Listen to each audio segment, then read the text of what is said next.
అది ధనము. ధనము తనంత తానుగా చెడ్డది ఎప్పుడూ కాదు. డబ్బుండడం ఎప్పుడూ చెడ్డ కాదు. కానీ ధనముని ఎలా సంపాదిస్తున్నామన్నది మాత్రం చాలా ముఖ్యం.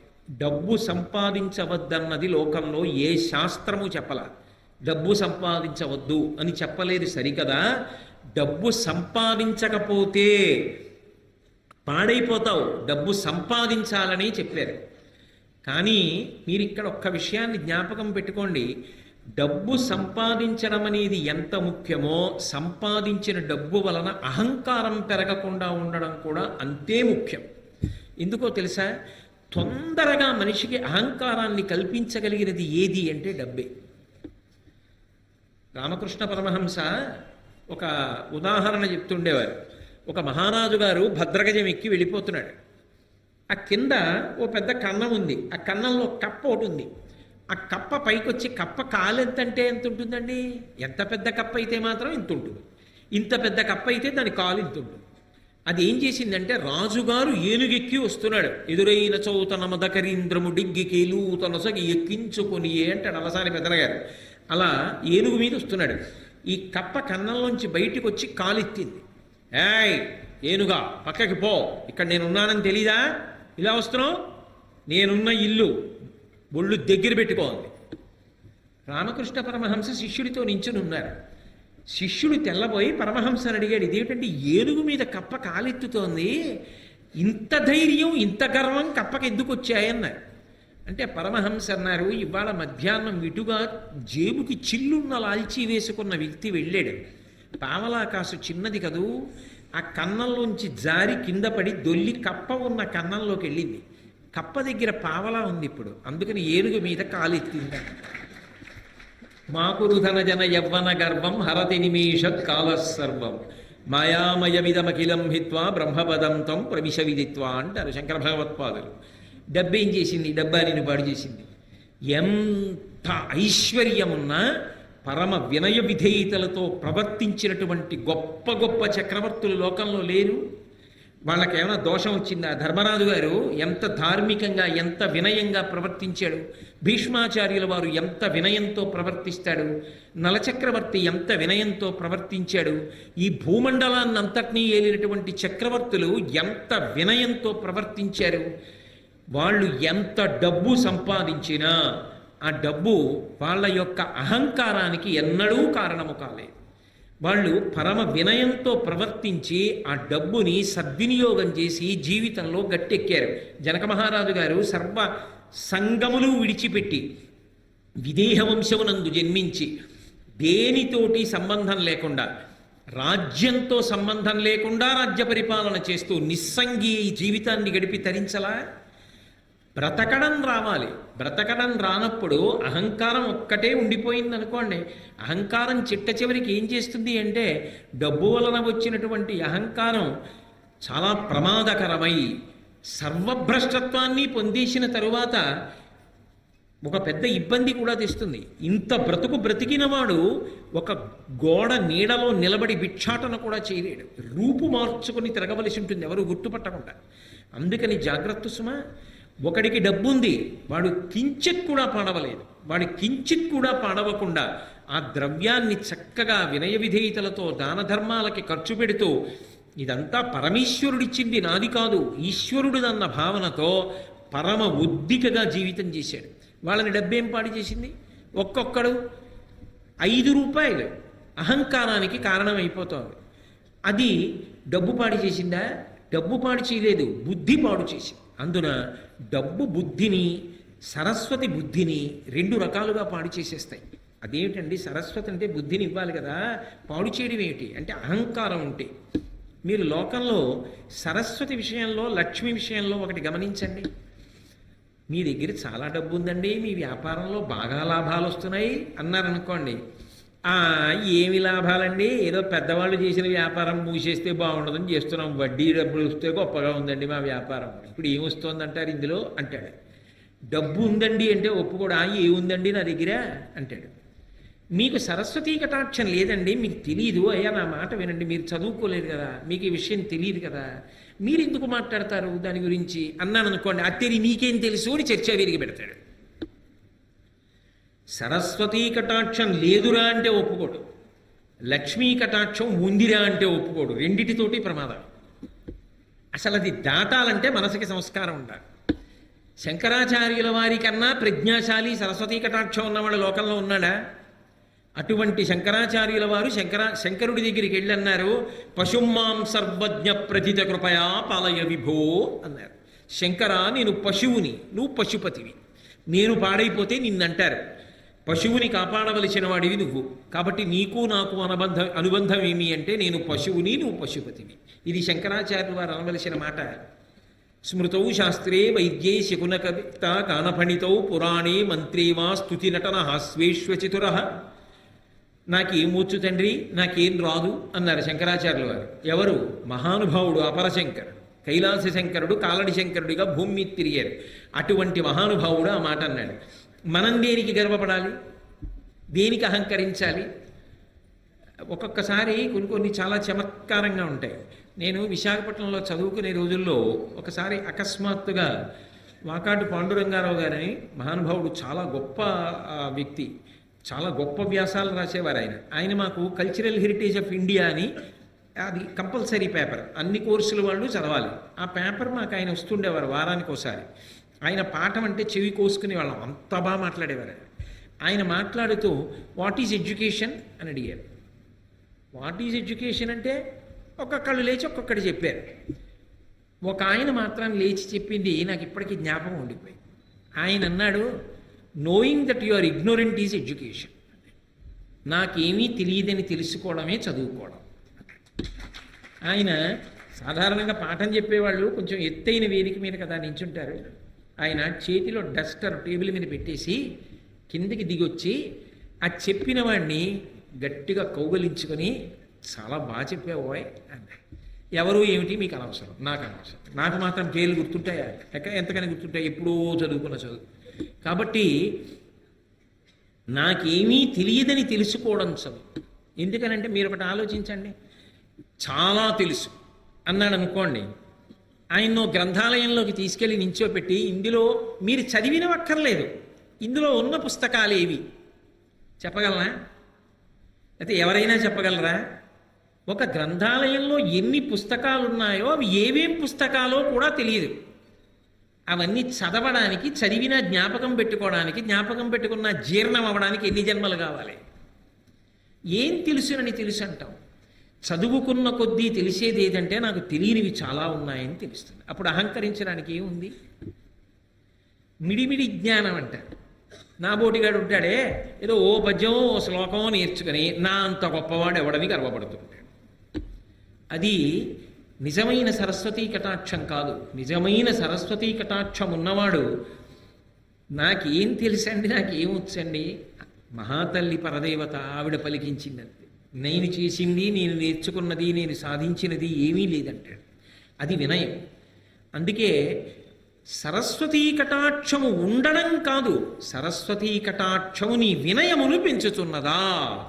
నాకేం తెలుసండి అన్ననాడు నువ్వు వినయంగా ఉంటావు. నాకేం తెలియదండి అన్ననాడు అయ్య బాబోయ్ నేను పట్టుకోగలరా ఎవరైనా? అప్పుడు ఆయన పని ఏమిటంటే 24 గంటలు అవతల వాళ్ళు తప్పులు వెతుకుతూ ఉండడం. అలా వెతకడం ఒక అహంకారానికి కారణమై పతనమైపోవడానికి కారణం అవుతుందా అవదా? అది నాకేం తెలుసండి అని ఊరుకోవాలి అంటే అది నిజమైన సరస్వతీ కటాక్షం. అందుకే ఒకటి బాగా అభ్యాసం చేస్తే తప్ప రాదు, పుట్టుకతో వచ్చేది కాదు, అది వంశంలాగా.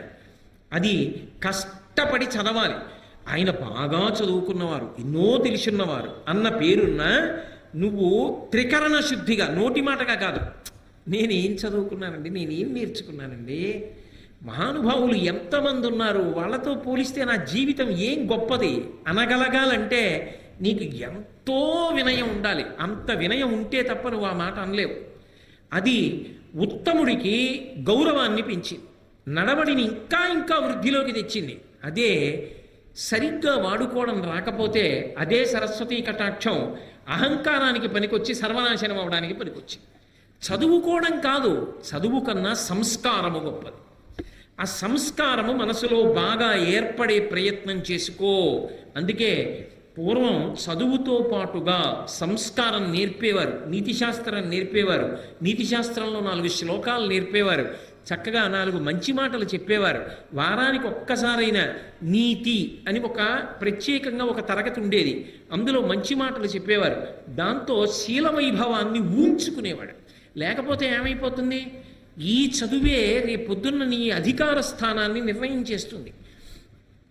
ఒక 10వ తరగతి చదువుకున్నవాడు ఒక స్థానంలో ఉంటాడు, పట్టభద్రుడైన వాడు ఒక స్థానంలో ఉంటాడు, ఐఏఎస్ చదువుకున్నవాడు ఒక స్థానంలో ఉంటాడు, గొప్ప వైద్యం చదువుకున్నవాడు గొప్ప వైద్య నిపుణుడై వైద్యుడిగా ఉంటాడు, సాంకేతిక రంగంలో పురోభివృద్ధి చెందినవాడు ఆనకట్ట కట్టడానికి ఎడతాడు. నువ్వు ఏం చదువుకున్నావన్నది కాదు, నువ్వు చదువుకున్న దాని వల్ల నువ్వు ఉన్నతమైన స్థానమునకు పెడతావు. ఉన్నతమైన స్థానములో ఉన్నవాడు ఉన్నతంగా నిలబడి సమాజపు విలువలను నిలబెట్టగలిగిన వాడు అయి ఉండాలి. ఆ స్థానమే ఎలకలా కన్నాలు పెట్టడానికి పనికొస్తే ఇక నీ వలన సమాజమునకు విలువ ఏం కలుగుతుంది? అప్పుడు భద్రం పోలా. సర్వే వేదవిద శూరాః సర్వే లోకహితే రతాః సర్వే జ్ఞానోపసంపన్నాః సర్వే సముదితా గుణైః అంటారు రామాయణం బాలకాండలో. ఎంత చదువుకున్నావో, ఎంత పెద్ద స్థానంలో ఉన్నావో అంతగా లోకము యొక్క హితము గురించి కూడా ఆలోచించగలిగిన పెద్ద మనసు ఉండాలి. అది లేకపోతే ఇదంతా నా అభివృద్ధికే పనికి రావాలి అన్న భావన నిలబడిపోయిందనుకోండి, అది ఏమవుతుందంటే స్వార్థమునకు మాత్రమే పనికొస్తుంది. అప్పుడు దాని వలన సమాజము భ్రష్టమైపోతుంది.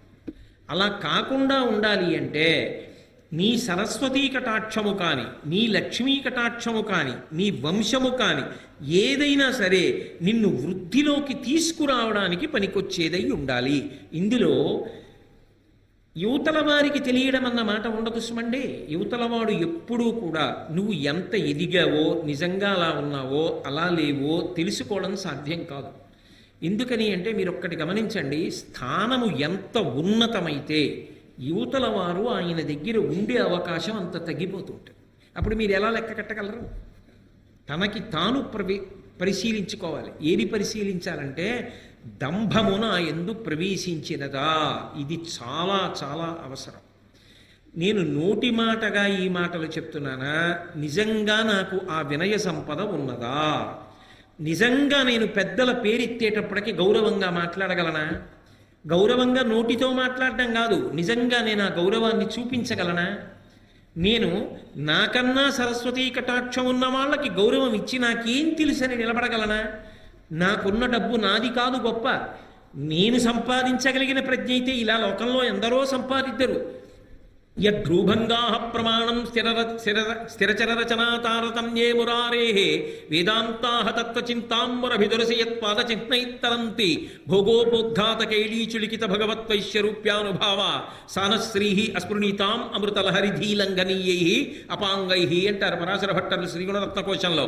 గత జన్మలలో చేసినటువంటి పాపపుణ్యములను బట్టి పుర్రె మీద రాసేటప్పుడు లక్ష్మీదేవి బ్రహ్మగారి తల్లి కనుక, సృష్టికర్త యొక్క తల్లి కనుక, అమ్మ గత జన్మలో వీడు ఫలానా పేరుతో ఉన్నవాడమ్మా అంటే ఆవిడ ఓ వాడా లోకహితము కొరకు ప్రవర్తించిన వాడని కనుబొమ్మ పైకెత్తిందనుకోండి, ఓ అని ఇలా కనుబొమ్మ పైకెత్తితే యద్భ్రూభంగా ప్రమాణం, ఆవిడ కనుబొమ్మ పైకెత్తితే ఈ జన్మలో వాడు మహదైశ్వర్యవంతుడు అవుతున్నాడు.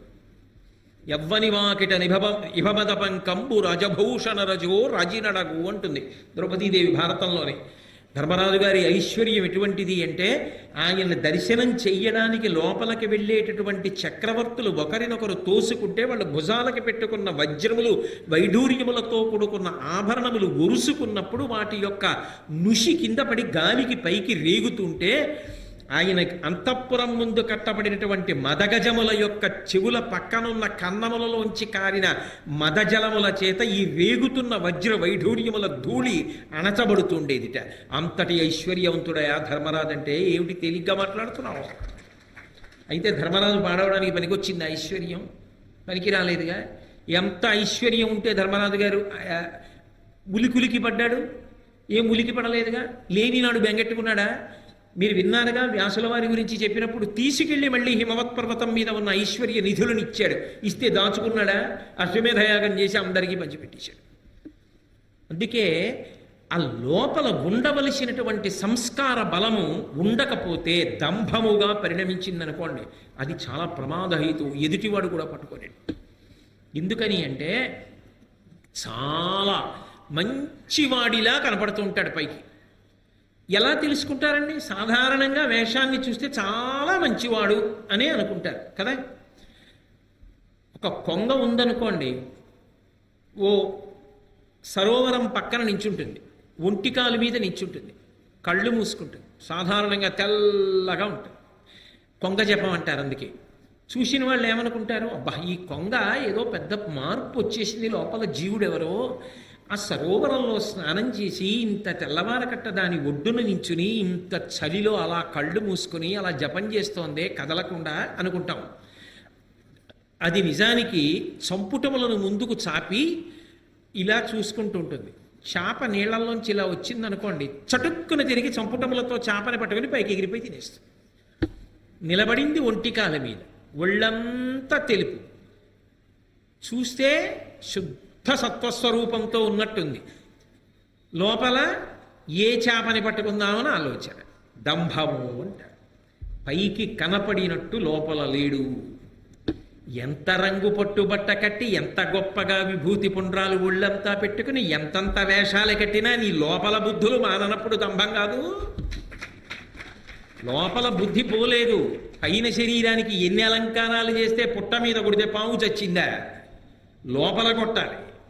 గొరుగు చుందురు జుత్తు కొన్ని వందల సార్లు దాని పాపమేమో కానరాదు, అఖిల పాపములకు నిలయమైన మనసు గొరగడేమి మానవుండు అన్నాడు ఒక ఆధునిక కవి.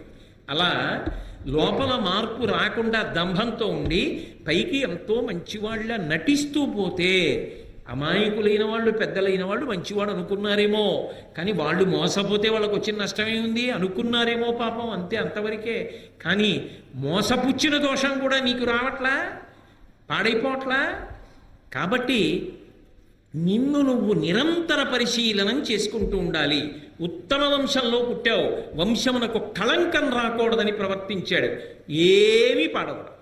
ఉత్తమ వంశంలో పుట్టా, అహంకారానికి కారణమైంది, తాను పాడవడు, ముందు పుట్టిన వాళ్ళు కూడా పాడైపోతారు. సరస్వతీ కటాక్షం ఉన్నది, ఏమీ పాడవడు.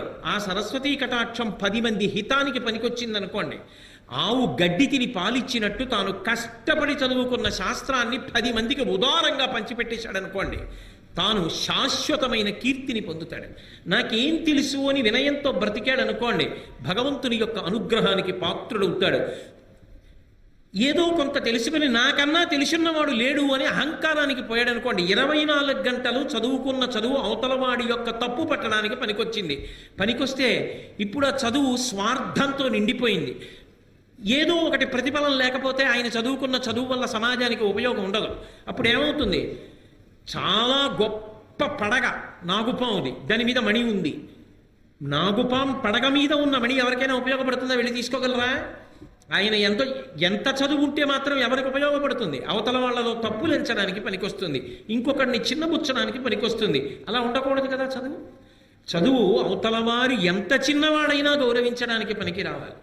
చాలా బాగా చెప్పావోయ్, చాలా బాగా మాట్లాడేవోయ్ అని పిల్లల్ని కూడా ప్రోత్సహించగలగాలి. శ్రీభాష్యం అప్పలాచార్య స్వామి వారు ఎవరైనా రామకథ చెప్తుంటే చెప్పబోయ్, రామాయణం ఎంతకాలం బ్రతికుంటుందో అంతకాలం మనుష్యత్వం బ్రతికుంటుంది నాయన అనేవారు. అంతేగాని నీకేం తెలుసు రామాయణం, నువ్వేం చెప్తావు రామాయణం అనలేదే. అందుకు మహానుభావుడు ఇప్పటికీ కూడా స్మరింపబడుతున్నారు ఆయన. సరస్వతీ కటాక్షం నీకు వినయం ఇచ్చిన నాడు ఏమీ నిన్ను పాడు చేయదు, ఇంకా వృద్ధిలోకి వస్తావు. అహంకారం ఇచ్చిన నాడు పతనమైపోతావు. లక్ష్మీ కటాక్షము నీకు జన్మతః ఉండని, మధ్యలో కలిసి రాని, న్యాయార్జితంగా నీకు కలిసి వచ్చింది, అది నిన్నేం పాడు చేయదు. దాని పట్ల నీకు సంగము లేకుండా అది భగవంతుడి అనుగ్రహం అని నువ్వు నిలబడగలిగిన నాడు అది నిన్ను పాడు చేసేది కాదు. ఇదంతా నాదే అని అహంకారం అనకపోతే నువ్వు భ్రష్టమైపోతావు. ఆ డబ్బు నీ దగ్గర ఉన్నందుకు సమాజము భ్రష్టమైపోతుంది. కాబట్టి ఈ 3 ఉండడం తప్పు కాదు. పరిణితి లేని వాడి దగ్గర ఉండడం వల్ల వాడు పాడై మిగిలిన వాళ్ళని పాడు చేస్తాడు. అథవా మీరిటి తిప్పి ఆలోచించండి, ధృతరాష్ట్రుడైతే ఎలా అర్థం చేసుకోవాలి? అప్పుడు ఇవి ధర్మరాజు గారి దగ్గర ఉంటే ఏం చేశాయి? ఏం చేయలే. దుర్యోధనుడి దగ్గర ఉంటే ఏం చేస్తున్నాయి? సర్వనాశనం చేస్తున్నాయా? ఆ వంశంలో పుట్టబట్టి కదూ నేను యువరాజుని, నాకే రాజ్యం కావాలి, ధర్మరాజుకు ఉండకూడదు అని విపరీత బుద్ధులు పుట్టాయి. అదే వంశంలో పుట్టిన ధర్మరాజు గారైతే జూదంలో ఓడిపోయాను, ధర్మానికి కట్టుబడి అరణ్యవాసానికి వెళ్ళిపోయాడు. అది మాయాజూదం అని తెలుసున్నా కూడా ధర్మము చేత కట్టుబడిన వాడు వంశగౌరవాన్ని నిలబెట్టడానికి వెళ్ళిపోయాడు. ధర్మమునకు కట్టుబడకుండా వంశమునందు పుట్టినవాడు వంశభ్రష్టత్వానికి కారణమయ్యాడు. సరస్వతీ కటాక్షమున్న వ్యాసుడు లోకహితానికి పనికొచ్చాడు. కించిత్ సరస్వతీ కటాక్షమున్న అహంకారం కలిగిన వాళ్ళు భ్రష్టులైపోతారు. అర్జునుడి కన్నా ఏ విలువిద్య తెలుసని, నా దగ్గర విలువిద్యుంది, నా దగ్గర విలువిద్యుంది, అర్జునుడిని మట్టు పెట్టేస్తానని బయలుదేరిన కర్ణుడు చివరికి దుర్యోధనుని కూడా నాశనం చేశాడు కదా. ధనము అంతే కదా. కాబట్టి ఉండడం తప్పు కాదు, నీ మనసుకి పరిణితి లేకుండా అవి నీ దగ్గర ఉంటే పాడు చేస్తాయి. పరిణితి ఉంటే ఈ మూడు నిన్ను ఉద్ధరణ వైపుకి తీసుకెడతాయి. ఇది బాగా జ్ఞాపకం పెట్టుకోవలసిన విషయం సుమా. కాబట్టి నీకు ఇవి కలిగిన అహంకారమును పొందవద్దు. అవి నీ ఆరోగ్యవంతమైన భయమునకు కారణమై నువ్వు మరింత బాగా బ్రతకడానికి హేతువులు కావాలి. కాబట్టి ధనమును, విద్యయు, వంశంబును దుర్మతలకు మదం బొనరించును, సజ్జనులైన వారి కడకొవయును వినయం ఇవియ తెచ్చు ఉర్వీనాథ. ఇవే ఒకడికి వినయాన్ని తెచ్చేయి, ఒకడికి అహంకారాన్ని తెచ్చేయి. బాగా అర్థం చేసుకో, నీ మనసుని శుద్ధి చేసుకో. కాబట్టి ఇవాళ అథవా విదురుడు మాట్లాడినటువంటి ఈ 2 పద్యాల్లోనూ కూడా మన మనసుని చాలా సంస్కారవంతంగా ఉంచుకోకపోతే వచ్చే ప్రమాదం, 1 ప్రేమ కలిగిన వారి మాట వినడం, 2 మనకి కలిగిన దానివల్ల పాడైపోకుండా మనని మనం నిలబెట్టుకోవడానికి మనశ్శుద్ధిని ప్రయత్నపూర్వకంగా నిలబెట్టుకోవడం. ఈ రెండిటిని ప్రస్తావన చేశాడు. ఇది దేశకాలములతో సంబంధం లేకుండా ఎప్పుడైనా ఎక్కడైనా సరే జీవితంలో జ్ఞాపకం పెట్టుకుని వృద్ధిలోకి రావలసినటువంటి హితవాక్యములు. అంత గొప్ప విషయాలు చెప్పాడు.